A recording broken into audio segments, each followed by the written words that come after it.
Okay, so here we go. Attempting to go and do a drag etching demo, going from start to finish. Hopefully it's a little bit better than my previous attempts, which are just embarrassing to what was going on there.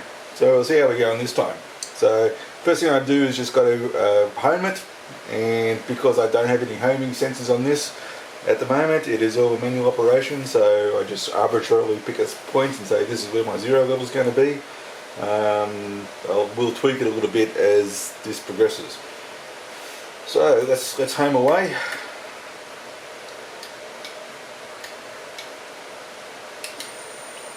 And away we go.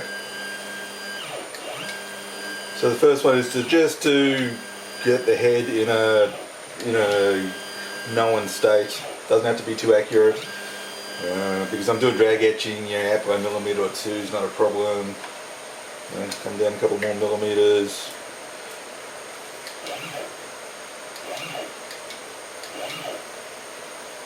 Good work.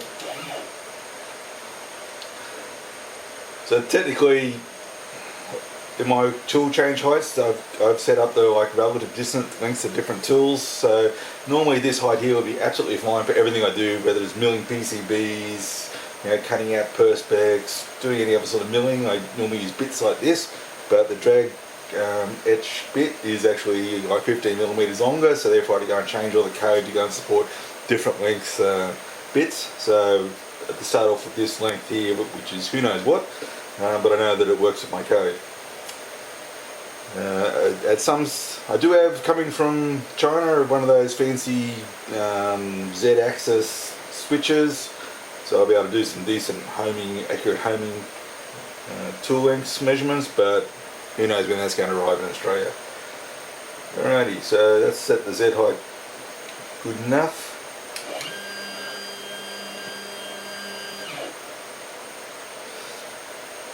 Right, now we've got to do... I forgot to go and set the XY position, but that'll do. Like I say, none of this is critical. Now I just load the job. I should go and put a number on this lid.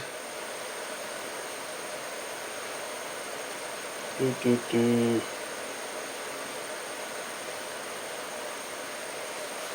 just have a web app that I made here on this on the iPad, which allows me to load jobs in.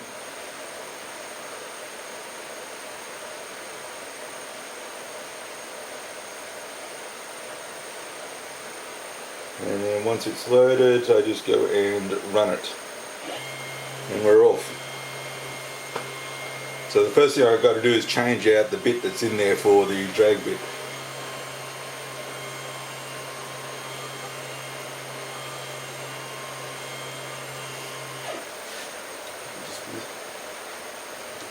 Now I've always had trouble putting these collets in. They just never want to line up properly, so I spent time fiddling it, and after looking at my YouTube video the other day of changing a collet, and I spent like about a minute trying to align a thread on these collets, and I was just watching it and it just got me so frustrated. I went, what the hell, I'll print some guides here that just allows me to slip it on, and you think this would work, wouldn't you? There we go. Turn it on, and at least it aligns all the threads. Pop it off, and then we're good. Far less frustrating. So now I need to actually set the zero height for this tool. So all my zero heights, all I do is just loosen off the collet, drop the bit till it touches whatever my zero height was going to be, and that's it. Tighten it up.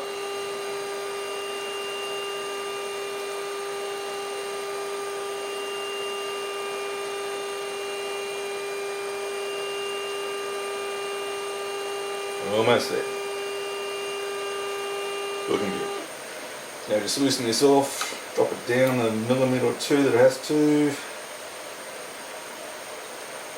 Big drag etching doesn't matter because it goes and pushes in a couple of millimetres anyway. Please tighten up the collet.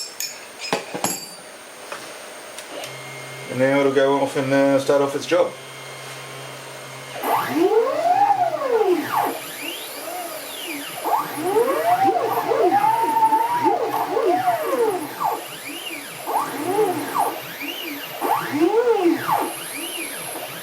focus.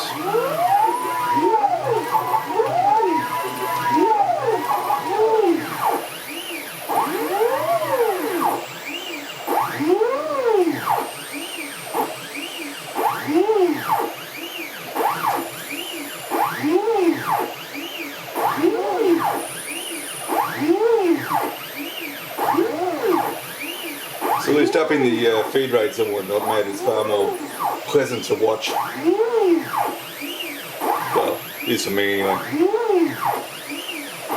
But that will be enough of this, because it's all going. You don't want to watch the next 20 minutes of it trying to etch away, which is all very boring. So catch you later.